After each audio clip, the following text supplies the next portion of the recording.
நீங்கள் பார்த்துக் கொண்டிருப்பது உங்கள் விஜய்.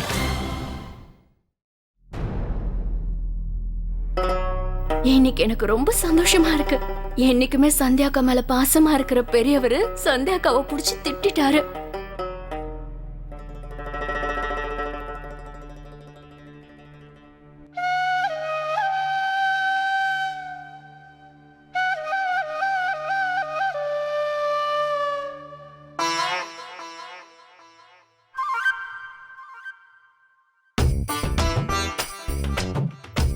சந்தியாக்கா, நீங்க என்ன சமையல் கட்டுக்கு வந்திருக்கீங்க? இன்னைக்கு நீங்க ரூமை விட்டு வெளியே வர மாட்டீங்கன்னு நான் நினைச்சேன்க்கா. உங்களுக்கு இப்ப ரொம்ப மனசு வருத்தமா இருக்குல்ல? ஆமா, இந்த டிஃபனை நீங்க பெரியவருக்காக எடுத்து வைக்கிறீங்களா? இல்ல, லூசு மாதிரி கேள்வி கேக்குறேன்ல. ஒரு சில நேரத்துல நான் என்ன கேக்குறேன்னு எனக்கே தெரிய மாட்டேங்குது. பெரியவருக்காக தான் நீங்க இதை எடுத்துட்டு போவீங்க, வேற யாருக்காக எடுத்துட்டு போவீங்க? இன்னைக்கு பண்டிகை நாள் வேற, கண்டிப்பா பெரியவர் வீட்டுக்கு வர மாட்டாரு. அவருக்கு கடையில நிறைய வேலை இருக்கும். நானும் இவருக்காக தான் சாப்பாடு எடுத்து வைக்கிறேன். இன்னைக்கு பெரியவரோட கடையில நிறைய கஸ்டமர் இருப்பாங்க. பாவம் அவரு. இன்னைக்கு பெரியவரோட கடையில நிறைய கூட்டம் இருக்கும். ஆனா எங்க கடைய பாத்தீங்கன்னா அங்க 1-2 பேரு கூட ஒழுங்கா வரதில்ல. சம்பாதிக்கிறது கொஞ்சம், ஆனா எப்படி கடன் அடைக்கிறது தெரியல. ஐயோ, நான் சொல்லவே மறந்துட்டேன். இந்த பட்டர் பன்னீர் இருக்குல்ல, அதுல உப்பே இல்ல. கொஞ்சமா அதுல உப்பு போட்டுருங்க. இல்ல வேண்டாம், நானே போட்டுடுறேன். இந்த உப்பு டப்பா எங்க? முதல்ல இதுல உப்பு போடணும்.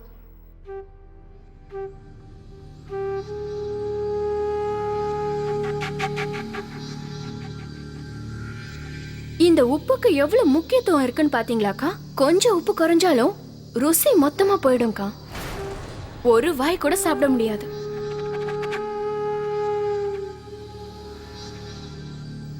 எனக்கு என்ன தோணுதுன்னா, பெரியவர் இன்னைக்கு கோவப்பட்டதுக்கு காரணம் இதுவாதான் இருக்கும்னு தோணுது. வாழ்க்கையில எந்த ஒரு ருசியும் இல்ல. அப்படி இருக்கும்போது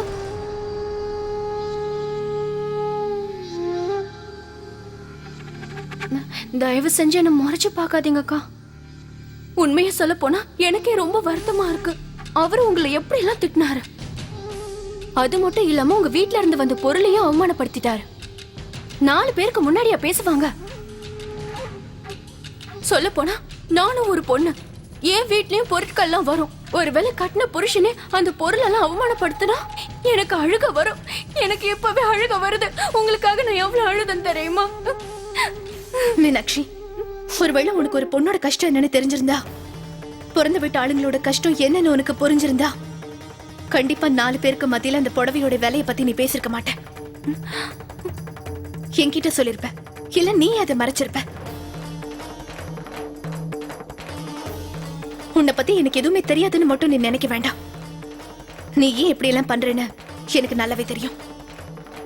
நான் பேசாம இருக்கேன்னா நம்ம குடும்பத்துல எந்த பிரச்சனையும் வரக்கூடாதுங்கிறதுக்காக தான். உன்கிட்ட நான் ஒன்னு சொல்ல ஆசைப்படுறேன். இந்த சாப்பாட்டுல உப்பு இருக்கா இல்லையான்னு யோசிக்கிறத விட உன் புருஷனுக்கு எப்படி சாப்பாடு கொடுக்கலான்னு யோசி. ஏன்னா அதுக்கப்புறம் உங்க சாப்பாட்டுல உப்பு அதிகமாயிடுச்சுன்னா அதுக்கப்புறம் உங்களால அந்த சாப்பாட்டையே சாப்பிட முடியாம போயிடும்.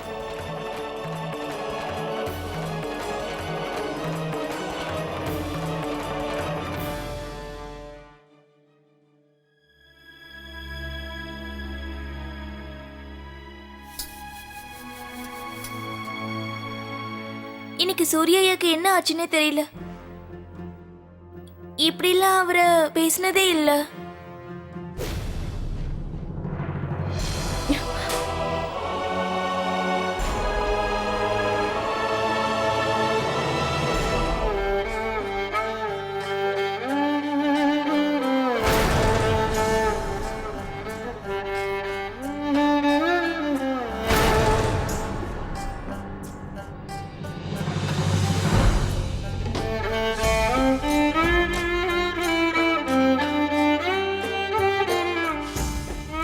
ஆண்டவா கிருஷ்ணா, ராமர் சீதா சண்டை போட்டு அதை பார்க்க நல்லா இருக்குமா? இவங்க 2 பேரும் ஏன் சண்டை போட்டுக்கிறாங்க? தயவு பண்ணி எல்லாத்தையும் சரி பண்ணிடுங்க. நீ வந்தது நல்லதா போச்சுப்பா. உனக்காக சுட சுட சப்பாத்தி செஞ்சு தரேன், சாப்பிடு. அங்க போனா நேரமே கிடைக்காது. வா சாப்பிடு. இல்ல வேண்டாமா, நான் பாதாம் பருப்பு எடுக்கிறதுக்காக வந்தேன். கடையில கூட்டம் அதிகமா இருக்கு. நீங்க ஒண்ணு பண்ணுங்கம்மா, சாப்பாட்டை கடை கொடுத்து அனுப்பிச்சிருங்க. அதான் கஸ்தூரி இருக்கால.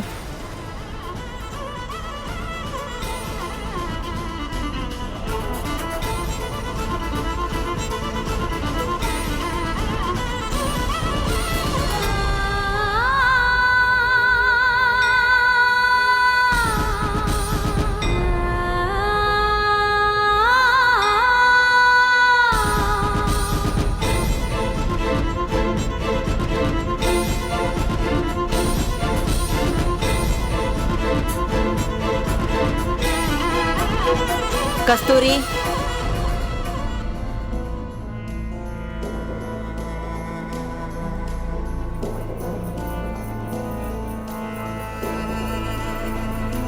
கஸ்தூரி, என்னம்மா? காதுல விழலையா? காது செவடா என்ன? போ, போய் சூர்யாவுக்கு டிஃபன் டப்பா கொடுத்துட்டு வா. அம்மா, நீங்க சொல்ற எந்த வார்த்தையும் காப்பாத்துறதே இல்ல. என்ன உளறிட்டு இருக்க? பின்ன என்னம்மா, இதுக்கு முன்னாடி நீங்க தானே சொல்லிருக்கீங்க, பொண்டாட்டி கையால புருஷனுக்கு சாப்பாடு கொண்டு போய் கொடுத்தாங்கன்னா அவங்களுக்குள்ள பாசம் அதிகமாகும் நீங்கல்ல.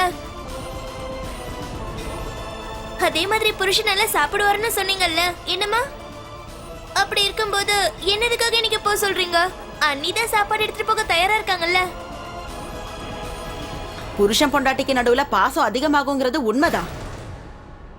ஆனா அதுக்கு 2 பேர் சார்பாவும் அதுக்கு தேவையான முயற்சியெல்லாம் எடுக்கணும். இப்படி ஒரு பக்கமே முயற்சி பண்ணா அதுல எந்த பிரயோஜனமும் இருக்காது. அதுவும் இல்லாம சூர்யா உன்கிட்ட தான் டப்பாவா அனுப்ப சொல்லியிருக்கான்.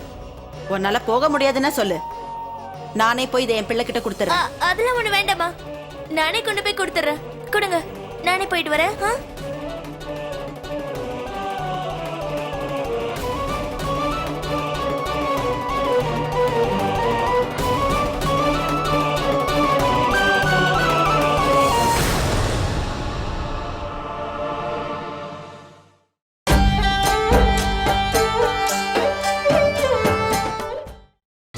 நீங்கள் பார்த்துக் கொண்டிருப்பது உங்கள் விஜய்.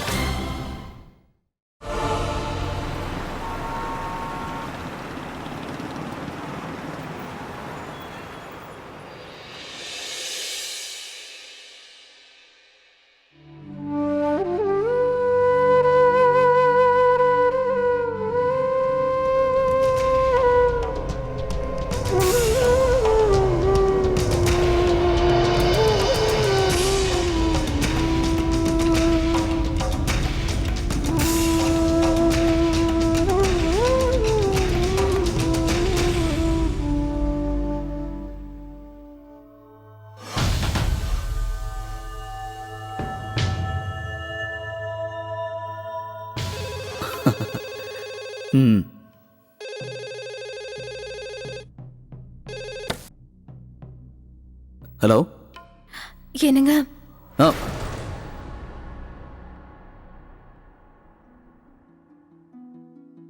அடடே சந்தியா, நீங்களா? எதுக்காக நீங்க ஃபோன் பண்ணீங்க? ₹1 வீணா போச்சுங்க. ஏங்க இந்த ஜன்னல் கிட்ட வந்து பேசிருக்கலாம்ல. ஏய் பப்போ, இங்க வந்து இந்த பூந்தி எடுத்து வை சீக்கிரமா. சந்தியா சொல்லுங்க, ஏதோ சொல்ல வந்தீங்களே, என்ன விஷயம்? ஏய் பப்போ, உள்ள கஸ்டமர் இருக்காங்க, அவங்களுக்கு என்ன வேணும்னு கேளு, சீக்கிரம் போ, ஓடு ஓடு. என்னங்க, இன்னைக்கு நம்ம வீட்டுல சந்தியா இருங்க. பப்பு தயவு செஞ்சு வேலையை கொஞ்சம் கவனமா பண்ண. அதை முடிச்சுட்டு இவருக்கு அதை எடுத்து கொடுத்துறேன். சந்தியா,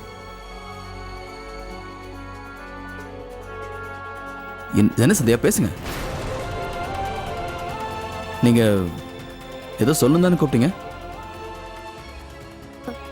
இல்லைங்க, முதல்ல நீங்க வீட்டுக்கு வாங்க, அதுக்கப்புறமா நம்ம பேசிக்கலாம்.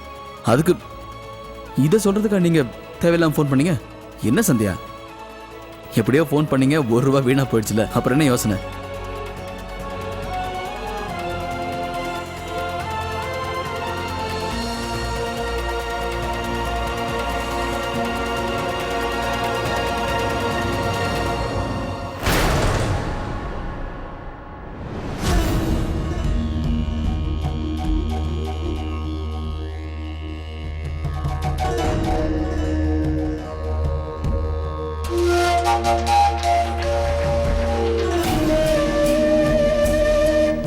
என்ன புருஷன் கிட்ட புருஷனை பத்தியே புகார் சொல்ல போறியா? அவன் முன்னாடி உட்கார்ந்து அழுது அவன் மனச கஷ்டப்படுத்த போற? உன்னோட உண்மையான புத்தியை காட்டி அவனை தலை குனிஞ்சு நிக்க வைக்க போறியா? உன் அண்ணன் அண்ணி அவமானப்படுத்தினதுக்காக சண்டை போடணும். எனக்கு நல்லா தெரியும் அவன் உன்னை எனக்கு எப்படி திட்டினானோ அதை விட 2 மடங்கு அதிகமா அவனை திட்டணும்னு நினைக்கிறேன். இல்லைன்னா உன்னால கண்டிப்பா நிம்மதியா இருக்க முடியாது. அப்படிதானே? என் பிள்ளைக்கு கல்யாணத்தை மட்டும்தான் நடத்தி இருக்கேன். அவனை ஒண்ணு நான் கை கழுவி விட்டுடல. இன்னைக்கும் அவனை சந்தோஷமா பாத்துக்க வேண்டிய பொறுப்பும் கடமையும் எனக்கு இருக்கு. அத நீ மறக்காத. சின்ன வயசுல இருந்து என் பிள்ளைய பாத்துக்கிட்ட எனக்கு இப்பவும் அவனை பாத்துக்க தெரியும். என் பிள்ளைய நீ தொல்லை பண்ணணும்னு நினைச்சா அதை நான் விட மாட்டேன். ராத்திரியும் பகலும் பாவம் அவங்க கஷ்டப்பட்டுட்டு வரான். கடாயிலேயே அவன் வாழ்க்கைய வறுத்தெடுக்கிறான். அதுக்கப்புறம் வீட்டுக்கு வந்ததுக்கு அப்புறம் அவனை நீ வறுத்தெடுக்க போறியா? இல்ல, தயவு செஞ்சு என் பிள்ளைய விட்டுடு. அவனை நிம்மதியா இருக்க விடு. அத்தை, அது வந்து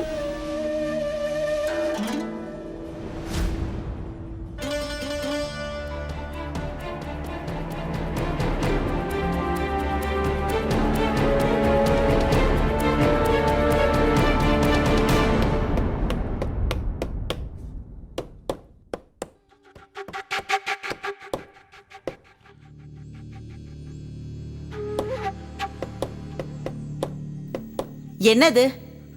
இந்த பீடாவை நீங்க சாப்பிடலையா? இந்தாங்க சாப்பிடுங்க.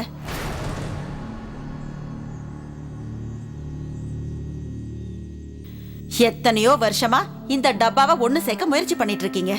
1000 தடவை சொல்லிட்டேன் வேற டப்பால மாத்தி வச்சிருங்கன்னு. ஆனா கேட்க மாட்டீங்களே. சரி விடுங்க, இந்தாங்க சாப்பிடுங்க. இத ஒண்ணு சேர்க்கறதுக்கு நான் முயற்சி பண்றேன்ல.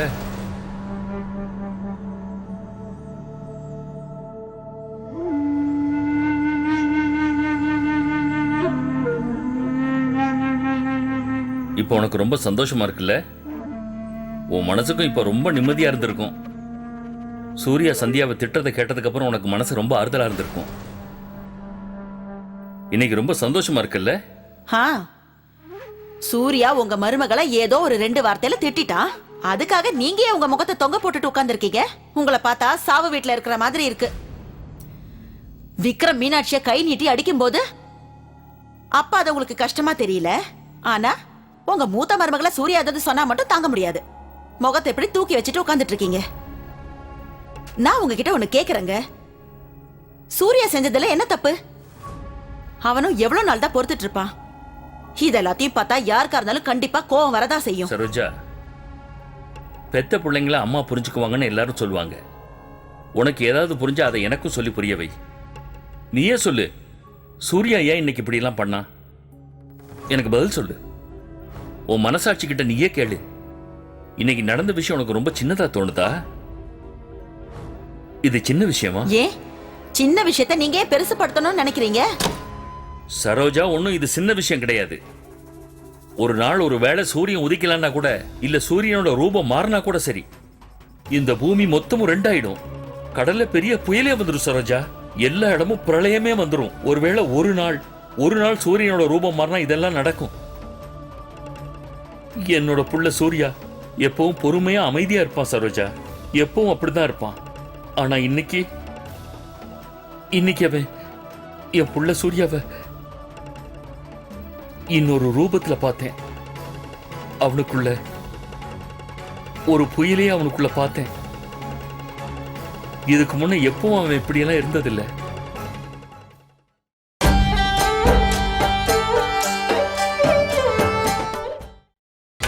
நீங்கள் பார்த்துக் கொண்டிருப்பது உங்கள் விஜய். சரோஜா, உன் மனசாட்சி கிட்ட நீயே கேளு. அவன் நீ பெத்த புள்ளதானே? இன்னைக்கு உன் கண் முன்னாடி இருந்தது உன்னோட சூர்யாதானான்னு யோசி. எனக்கு பதில் சொல்லு.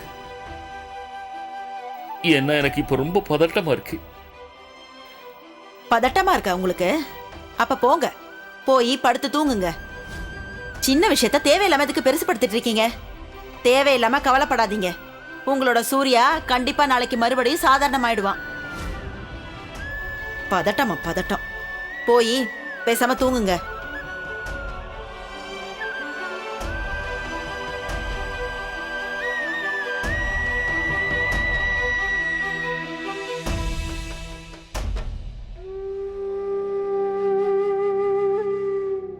இன்னும் எத்தனை நாளைக்கு நான் எதுவுமே பேசாம இப்படி சும்மா இருக்கிறதுப்பா? நாம இப்படி எதுவும் பேசாம இருந்தோம்னா இந்த படிச்சவங்க எல்லாரும் நம்மளை அடக்கிறதுக்காக முயற்சி பண்ணுவாங்கப்பா.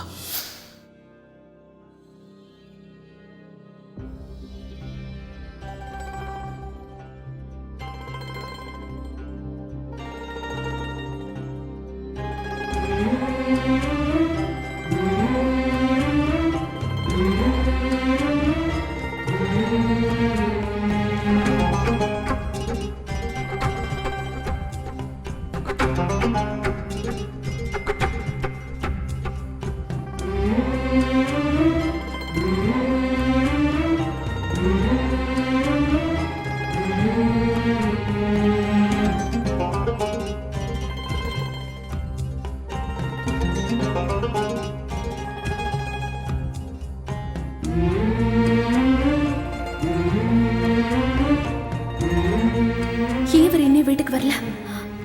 ஏன் திடீர்னு இப்படி பிஹேவ் பண்றாரு? என்ன விஷயம்னு நான் தெரிஞ்சுக்கணும். ஏன் எல்லாரும் முன்னாடி இப்படி எல்லாம் பேசினாரு?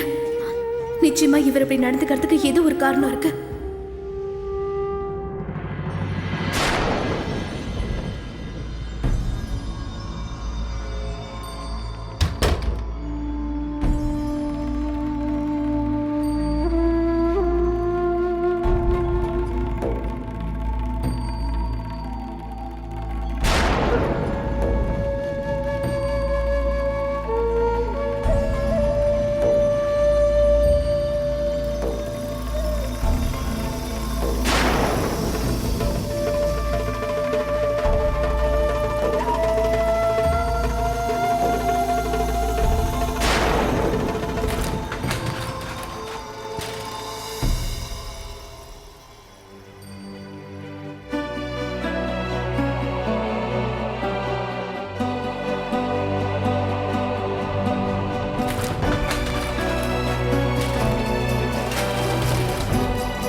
சந்தியா, நீங்களா?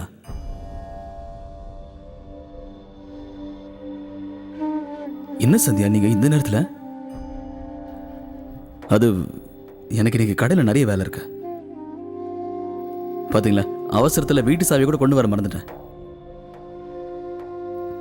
அதனாலதான் இன்னைக்கு பேசாம இங்கே தங்கிலான்னு பார்த்தேன்.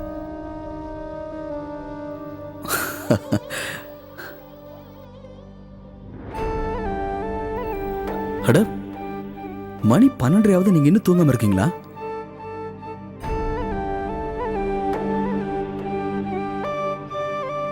ஆமா சந்தியா, ஏதாவது வேலையா வந்தீங்களா?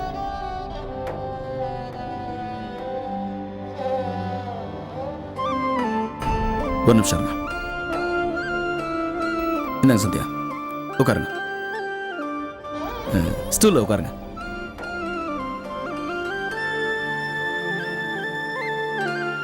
என்ன பாக்குறீங்க? உட்காருங்க.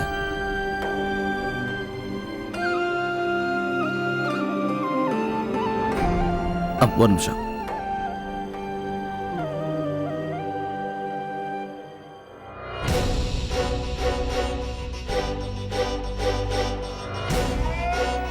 இன்னைக்கு இந்த ஸ்வீட்டை நான் ரொம்ப ஸ்பெஷலா பண்ணிருக்கேன். என்ன சாப்பிட்டு பாருங்க, நல்லா இருக்கும்.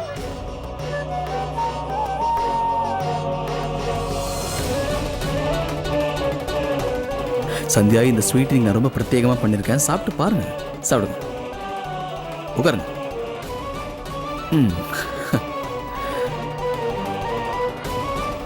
அட, என்னாச்சு உங்களுக்கு? உட்காருங்க சந்தியா. என்ன உட்காருங்க, உட்காருங்க, உட்காருங்க.